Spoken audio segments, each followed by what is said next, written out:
Ok, donc on va commencer. Donc bonjour à tous, bienvenue au webinaire autour de la techno-click. Je vous remercie d'être présent. Du coup, en fait, on va faire un format assez court, hein, c'est 30 minutes avec 10 minutes de questions. Donc je vous propose de poser vos questions au fur et à mesure dans le chat et on y répondra à la fin. Pour cette présentation, donc du coup, on va parler de 3 sujets, les nouveautés de ClickSense, de la version de février 2020. On va parler de Ping Alerts, qui a été le rachat de Click récemment. Et on va parler de Click Data Intégration, anciennement Attunity, qui sera présenté par Régis Charignon. Donc, je suis Julien Saint-Maxent, c'est moi qui vais animer les 2 premières parties. Je suis expert chez Kyrus sur les techno-Click et je suis Luminary 2020 chez Click également. Donc, n'hésitez pas à poser vos questions au fur et à mesure et on y répondra à la fin. Concernant les nouveautés de ClickSense, on a eu une très grosse mise à jour de la part de Click avec énormément de possibilités de modification de design. La première grosse nouveauté était quelque chose de demandé par les utilisateurs notamment, c'était la possibilité de mettre des courbes de tendance sur des graphiques en barre ou des graphiques en ligne avec certaines mesures statistiques comme la moyenne, les équations polynomiales du second, troisième et quatrième degré, les exponentielles, les logarithmes, etc. Ce qui va permettre de voir en fait une ligne qui va vous donner une certaine tendance par rapport à vos informations. C'est devenu très simple de rajouter ça. Il n'y a pas besoin de se connaître forcément en statistique pour développer une formule. Hein. C'est des formules qui sont déjà précalculées par rapport à vos expressions. Et du coup, en fait, il suffit d'ajouter dans le graphique une courbe de tendance et lui dire en fait si on veut que ça soit en tiré par une couleur précise ou qu'il soit en fait solide. Attention sur cette partie, les graphiques groupés et empilés ne sont pas pris en charge. Donc faites bien attention que lorsque vous faites du design, vous ne commencez pas à empiler et dire je veux ma ligne de tendance par-dessus ça. Donc ça, c'est une première des nouveautés qu'il va y avoir. Il y en a environ une dizaine au global.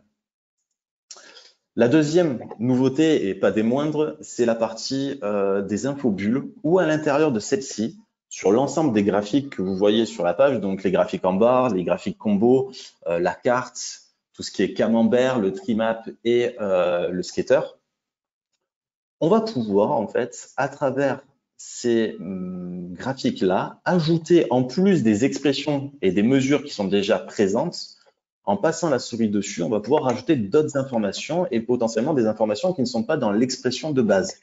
Exemple, si vous mettez par exemple votre chiffre d'affaires en barre, à l'intérieur, quand vous allez passer votre souris dessus, vous pouvez mettre un nombre d'indicateurs, par exemple le nombre de dossiers remportés.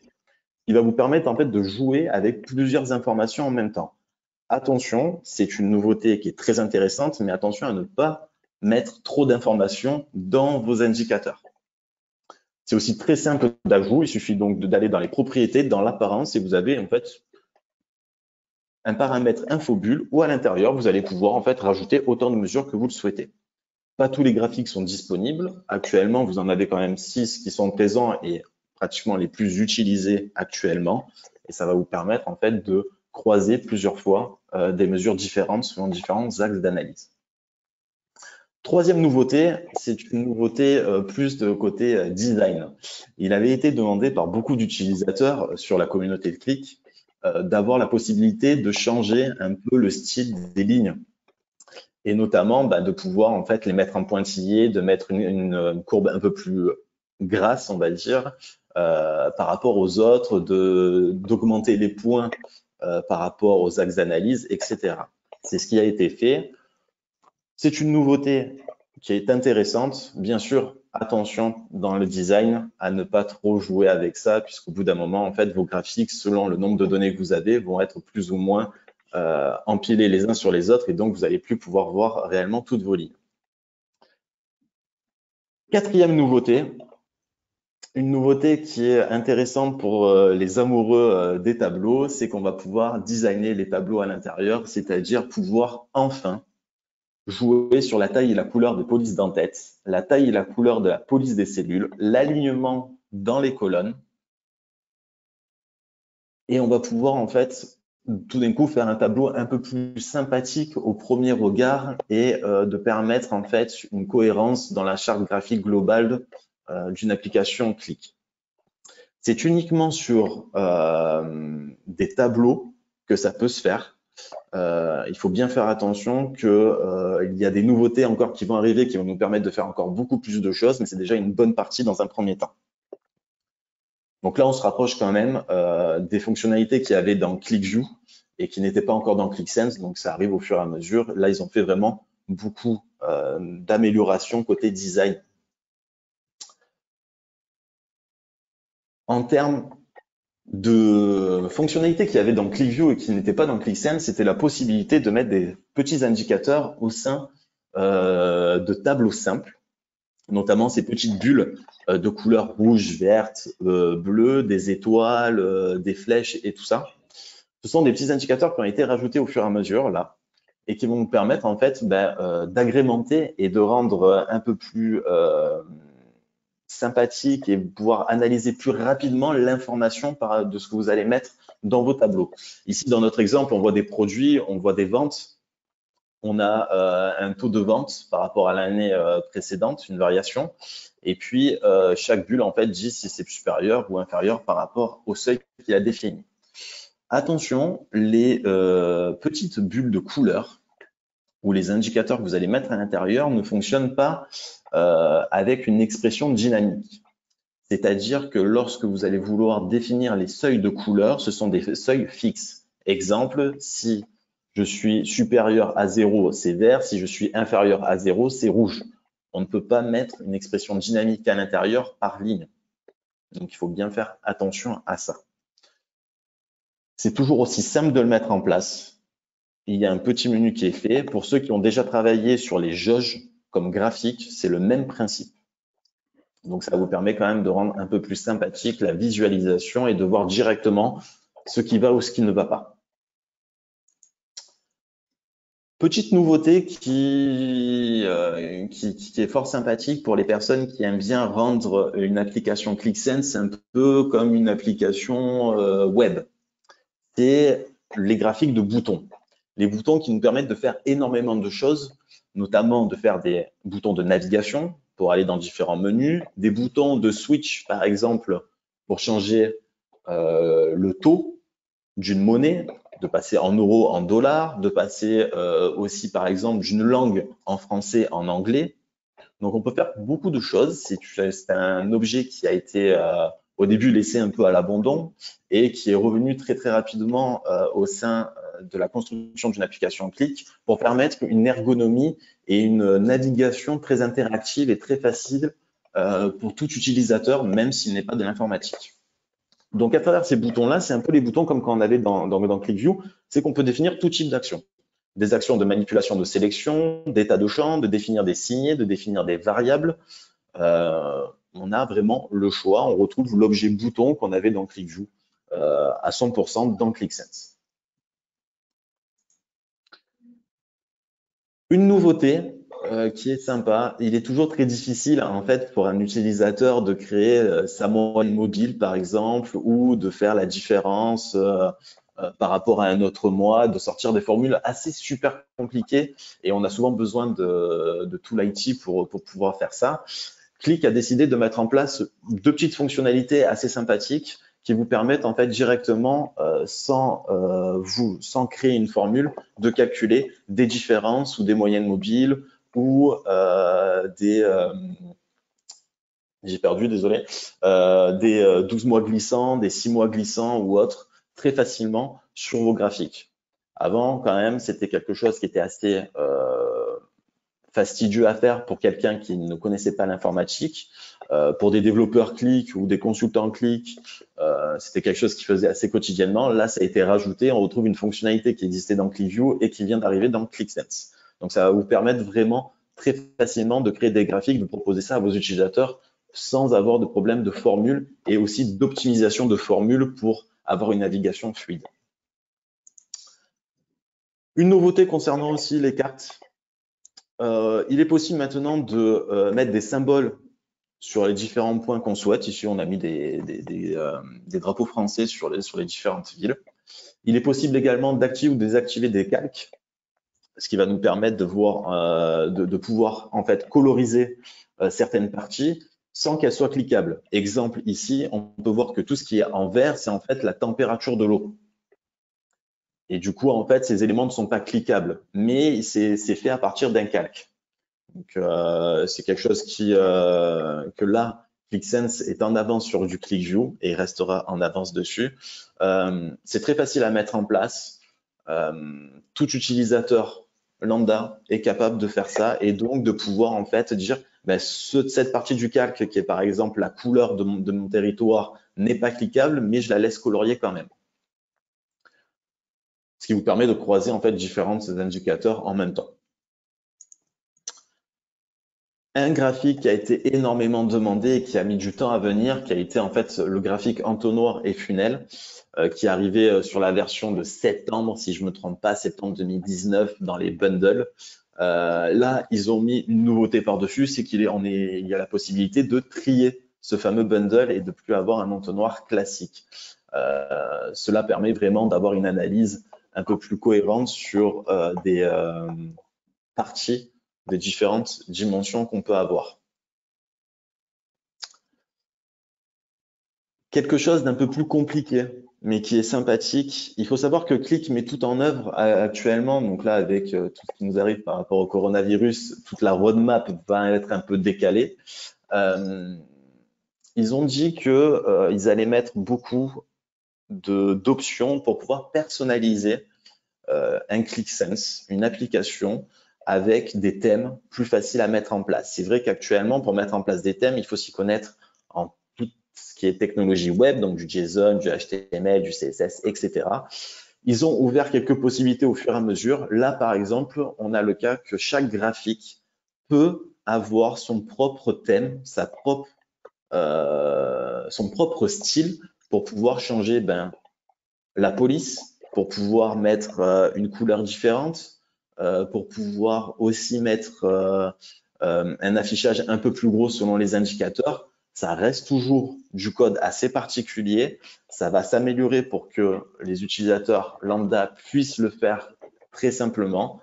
Actuellement, c'est quand même une option sympathique. C'est pas très compliqué. Il faut un peu s'y mettre dessus. Vous avez beaucoup de sites qui vous permettent de pouvoir apprendre ce langage-là, notamment le site de Click qui est très bien fait sur ça. Et ça vous permet donc du coup en fait de customiser vos propres graphiques sans réellement avoir des bouts de code à mettre. Là, je vais m'adresser plus aux personnes qui ont du GeoAnalytics notamment. Le géocoding, c'est en fait la possibilité de mettre une adresse et en fait, Click va automatiquement retrouver la longitude et la latitude. Donc, c'est une option en fait qui a été rajoutée par-dessus parce que c'est vrai qu'il est très difficile en termes de qualité de données d'avoir des villes écrites conformément, d'avoir des adresses totalement correctes, d'avoir tout le temps la latitude et longitude de chaque point. C'est pour ça qu'en fait, ils ont rajouté cette option-là qui va permettre en fait de faire une sorte de recherche à travers tous ces index et à travers Internet pour retrouver les bonnes adresses.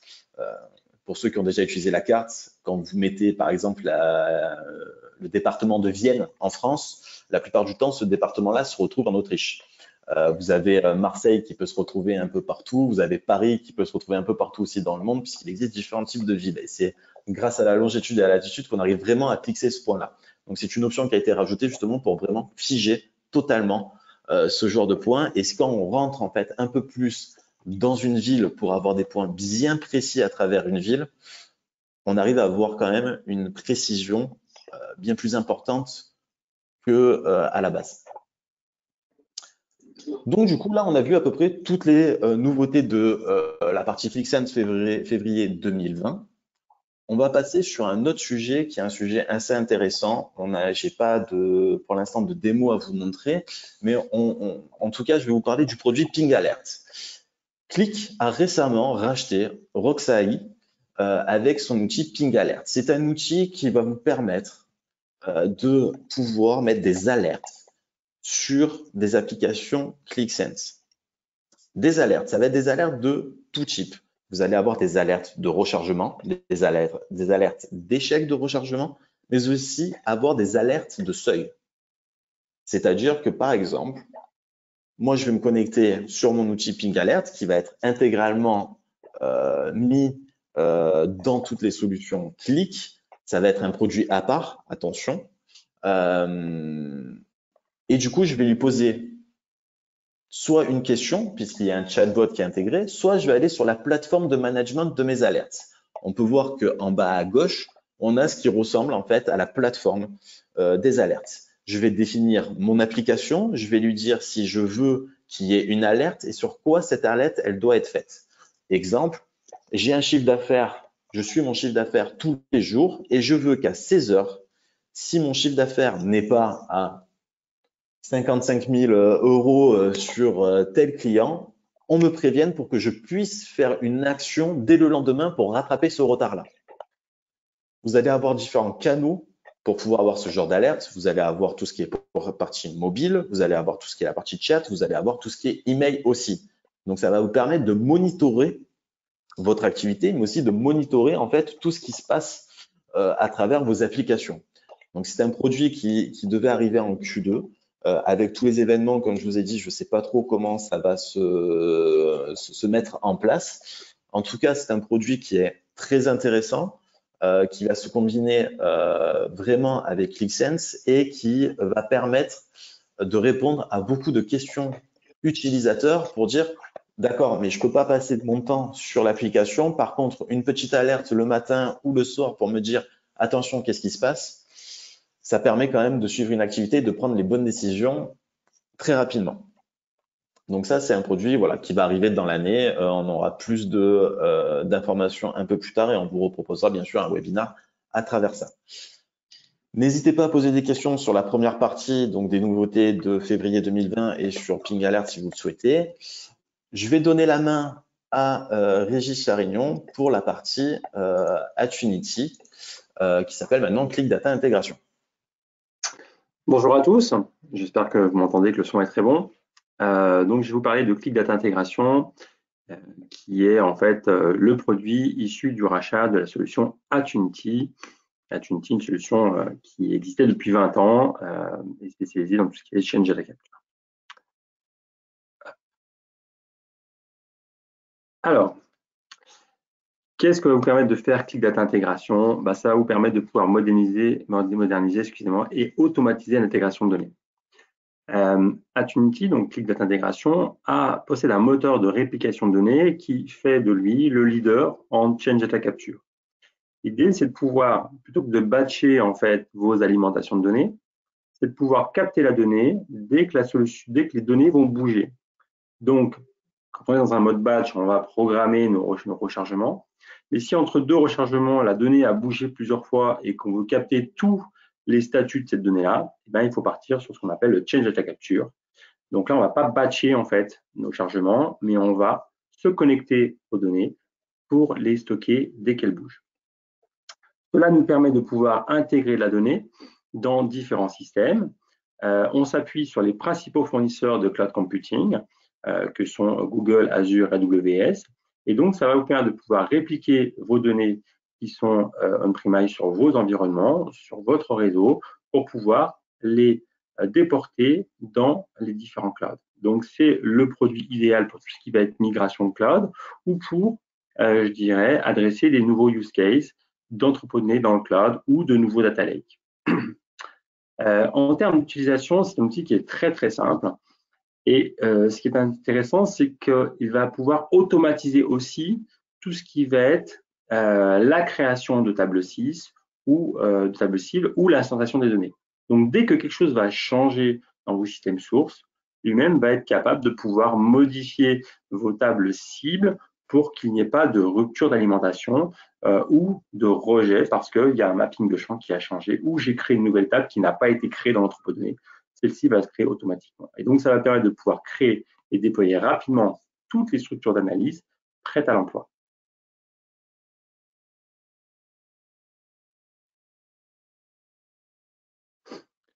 Donc, on est sur une architecture qui va fonctionner en temps réel, d'accord? Donc, c'est vraiment la possibilité de pouvoir capturer la donnée en temps réel et la fournir à différents systèmes analytiques prêts à l'emploi. Donc, c'est un produit Click, donc Click Data Intégration. Derrière, on alimente des bases de données qui sont on-premise ou dans le cloud. Et les outils analytiques qui vont les utiliser peuvent être n'importe quel outil. Ce ne sont pas forcément que les outils Qlik. On est vraiment sur un outil qui va fonctionner avec n'importe quel système. On va être capable de pouvoir déplacer en toute transparence en temps réel des données complètement hétérogènes, que ce soit du mainframe, du big data, de l'entrepôt de données, des cloud platforms, parce qu'on veut peut-être faire des migrations cloud to cloud, des systèmes de fichiers. Voilà, on se connecte à toutes les solutions possibles. L'automatisation est complète parce que de bout en bout, on va prendre la création des tables cibles, d'accord, tout ce qui va être à partir de tout ce qui va être, je dirais, les tables sources. Donc le mappage, la synchronisation, la création, la gestion, tout ça se fait de manière très très simple et en plus c'est documenté pour tout ce qui va être alimentation de DataWorks ou de DataMart et Data Lake. Aujourd'hui, c'est une solution qui est utilisée par beaucoup de clients. Il y a plus de 2000 clients dans le monde. Voilà, donc c'est une solution qui est très très robuste en termes de capacité.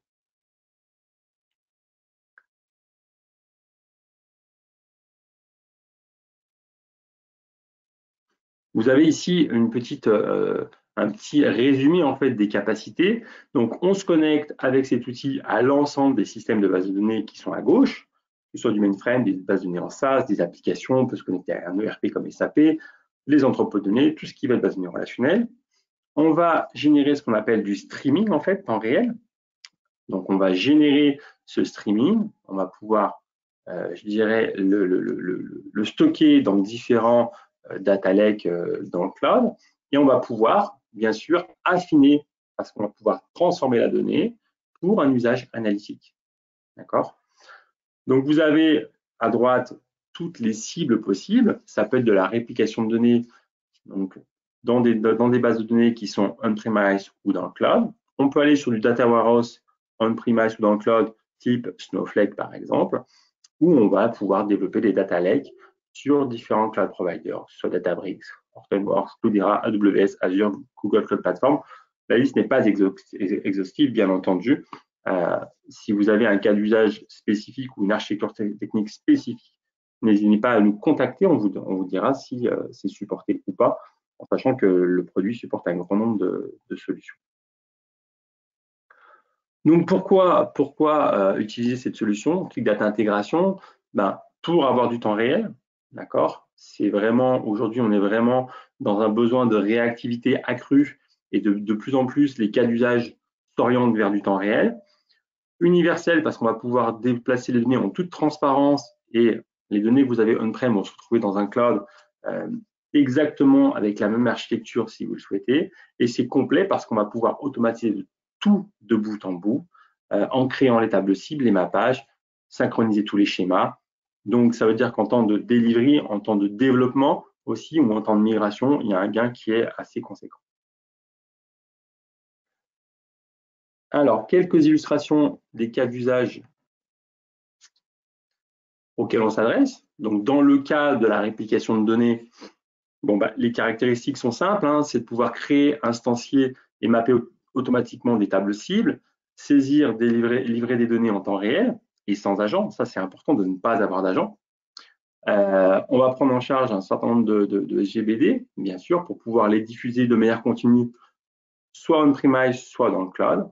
On a une réplication qui est continue dans une interface qui est moderne. Donc ça, c'est important. L'interface est vraiment conviviale, simple à utiliser. Donc ça vous apporte beaucoup d'avantages. Hein. Ça vous garantit une cohérence, une facilité d'utilisation. Sur la plupart des plateformes, il n'y a pas d'agent, donc pas d'impact sur les systèmes de production. Ça, c'est aussi important. On a une architecture qui n'est pas intrusive en fait. On va pouvoir réagir automatiquement aux modifications des schémas d'origine et c'est vraiment facile à gérer. Vous avez quelques cas d'usage. Je ne peux pas citer les clients, mais on pourra échanger si vous vous retrouvez dans ces cas d'usage. Pour tout ce qui va être automatisation d'entrepôt de données, voilà, le but c'est ça, c'est de pouvoir automatiser la conception, la construction, la maintenance, de pouvoir avoir une documentation des modèles de données. Ça, c'est aussi important de pouvoir avoir un outil qui fait ça. D'accord? Donc, création rapide, gain de temps. Voilà, et vous avez tous les avantages qui sont associés, bien entendu. Donc, on est sur un générateur de requêtes. D'accord? Donc, ce qui est important, c'est que c'est une solution qui est ouverte. c'est pas forcément, on est sur un système qui est propriétaire, mais dans le sens où ça va générer de la requête. Donc demain, si vous voulez vous récupérer vos requêtes pour pouvoir les exécuter par un autre biais que la plateforme QDI, c'est possible. Donc vous avez accès à toutes les requêtes qui sont générées par le système. Ça, c'est très important. Et on parle aussi donc de Data Lake Automation, bien entendu. Donc automatisation de la création de tableaux, organise les structures de données. Instantanément, les données sont mappées entre sources et cibles. Encore une fois, c'est super important. Vous avez des systèmes sources qui peuvent évoluer. Parfois, on peut oublier de faire évoluer les systèmes cibles. Ben là, le système le fait pour nous et on n'est pas en risque de perdre en fait l'historisation de nos données. Et c'est encore plus dommageable quand c'est en temps réel. D'accord ? Quand on veut vraiment faire ce change data capture pour connaître le cycle de vie de la donnée entre deux batchs qui auraient été, je dirais, programmés dans un système ETL classique. Là, on a une finesse qui est beaucoup plus importante. Voilà. Donc, le but quand on est sur du Data Lake Automation, c'est de pouvoir créer facilement des pipelines à grande échelle, en temps réel, de pouvoir éliminer tout codage personnalisé qui pourrait être complexe et coûteux à reprendre, puisque là, on est dans un générateur de code et le code est accessible complètement et directement par les utilisateurs de la plateforme.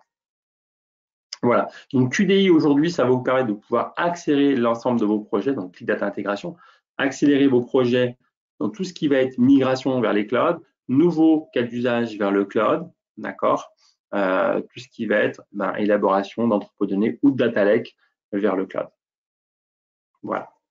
J'en ai fini avec cette présentation. Je pense, Julien, qu'on peut commencer à répondre à l'ensemble des questions qui auraient été posées sur la partie question. Hop. Du coup, oui, merci. On a eu une question. Est-ce possible d'ordonnancer la production de rapports et de les envoyer par email? Alors, ordonnancer la production de rapports et de les envoyer par email, nPrinting fait en effet les envois d'email et la production de rapports. Après, ClickSense tout seul, non. Et vous êtes obligé d'avoir un autre outil à côté pour pouvoir le faire. nPrinting vous fait des rapports statiques que vous allez pouvoir envoyer et ordonnancer. Par contre, si on parle après de récit et de storytelling, ça n'a pas du tout le même but. Le storytelling a pour but de montrer lors de réunions des choses très précises sur vos indicateurs et sur une décision à prendre très particulière.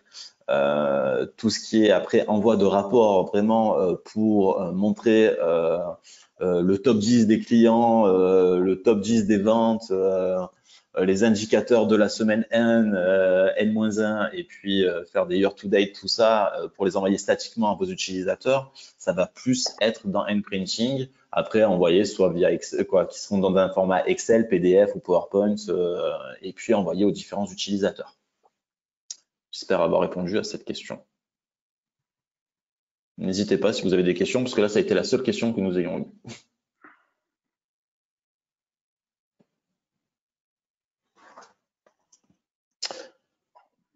On vous laisse encore une bonne petite minute pour écrire dans le chat si vous avez des questions.